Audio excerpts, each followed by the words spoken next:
આવો આપણે પ્રભુના પવિત્ર નામને ધન્યવાદ આપીએ છીએ, પ્રભુનો આભાર માનીએ છીએ અને આપ સર્વને પ્રભુ ઈસુના પવિત્ર નામમાં લોગોસ બાઇબલ સ્ટડી તરફથી હું પ્રેમી સલામ પાઠવું છું.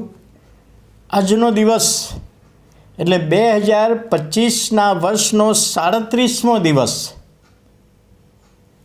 6 ફેબ્રુઆરી અને ગુરુવારનો આ દિવસ આપણા જીવનોમાં પ્રભુએ બતાવ્યો માટે પ્રભુનો ખૂબ આભાર માનીએ છીએ. ચેતવણી. જર્મન પાયલોટ 1972ની સાલમાં 11મી ઓગસ્ટે દિલ્હીની 5 સ્ટાર હોટલમાં સ્નાનાગારમાં એ બાથ લેવાને માટે, સ્નાન કરવાને માટે આવ્યો. પોતાનું ડ્યુટી પૂરી કરીને હોટલમાં આવ્યો અને જ્યારે એ સ્નાનાગારમાં ઉપરથી નીચે પડવાનો હતો ત્યારે એ સ્નાનાગારમાં પાણી ઓછું હતું અને આ જર્મન પાયલોટે એ પાણીના સ્નાનાગારમાં પડતા તેને માથામાં ઈજા થઈ, તેને લકવા થઈ ગયો અને 1995 27મી સપ્ટેમ્બરે એ મરણ પામ્યો. જ્યારે તમામ રિપોર્ટો તપાસીને હાઈકોર્ટના નામદાર ન્યાયમૂર્તિ આર.સી. લોહારીએ રૂલિંગ આપ્યું. કેવું રૂલિંગ આપ્યું?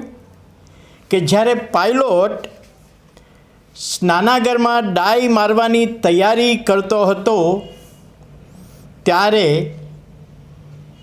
એ સ્નાનાગારમાં પાણી પૂરતું નહોતું, છતાં પણ હોટલના સ્નાનાગારના વોચમેને તેને અટકાવ્યો નહીં. જો એણે વોચમેને કહ્યું હોત કે પાણી ઓછું છે અને તમે આમાં ડાઈ ના મારશો તો એ બચી ગયો હોત, ચેતવણી આપી શક્યો હોત. પરંતુ એવી ચેતવણી એણે ના આપી માટે તેના મૃત્યુની કિંમત જે વળતર રૂપે 50 લાખ ચૂકવવાનો હુકમ કર્યો. આ સમાચાર પેપરમાં હતા. જ્યારે મેં વાંચ્યું ત્યારે હજકેલનું પુસ્તક, તેનો 33મો અધ્યાય અને 6ઠ્ઠી કલમ મને યાદ આવી.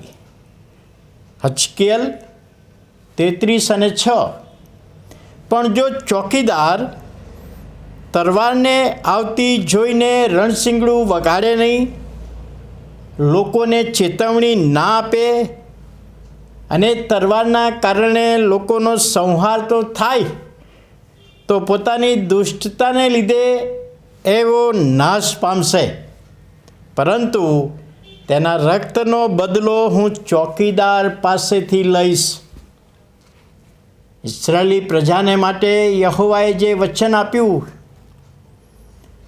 કે તમે ચોકીદાર સમાન છો, ચેતવણી આપવાની છે અને કહે છે જો રણશીંગડું ના વગાડે, ચેતવણી ના આપે અને પેલી વ્યક્તિ નાશમાં જાય તો એ તો એની દુષ્ટતાને લીધે નાશ પામશે, પરંતુ એના રક્તનો બદલો હું ચોકીદાર પાસેથી લઈશ. જે ન્યાયાધીશે રૂલિંગ આપ્યું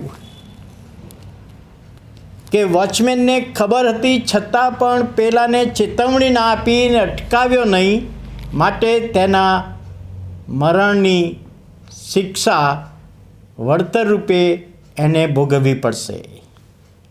અહીંયા પ્રભુનું વચન હજકેલના પુસ્તકમાં એ જ કે ઘણા બધા આજે નાશ પામી રહ્યા છે કોઈ વ્યસનના કારણે, કોઈક બીજી બાબતે, તો એવોને આપણે ચેતવણી આપતા નથી, પ્રભુના વચનની ચેતવણી. પ્રભુની ચેતવણી, પ્રભુ આવી રહ્યા છે, પ્રભુનો સ્વીકાર કરો. જો નથી કહેતા અને પેલા વ્યક્તિ નાશમાં જાય છે તો એ તો નાશમાં જશે, પણ આપણને ચોકીદાર કહ્યા છે તો જવાબ આપણી પાસે માગશે. અને એ વચનમાં પ્રભુ આપણને સમજવાને માટે કૃપા અને દોરવણી આપે. પ્રાર્થના કરીએ. વાલા પ્રભુ, અમે તમારો આભાર માનીએ છીએ. ચોકીદાર તરીકે તમે અમને આ પૃથ્વી પર નિમ્યા છે. અમે જ્યાં રહીએ છીએ ત્યાં ચોકીદાર છે. ઘણી બધી દુષ્ટ બાબતોને રોકવાને માટે, ચેતવણી આપવાને માટે પ્રભુ તમે અમને જવાબદારી સોંપી છે. જો અમે નિષ્ફળ જઈએ છીએ, અમે બેદરકાર રહીએ છીએ, તો જવાબ તમે અમારી પાસે માગવાના છે. તો પ્રભુ અમે બીજાને ચેતવણી આપનારા બનીએ એ વિનંતી અને પ્રાર્થના ઈસુ પ્રભુના નામમાં સાંભળો અને માન્ય કરો. આમેન.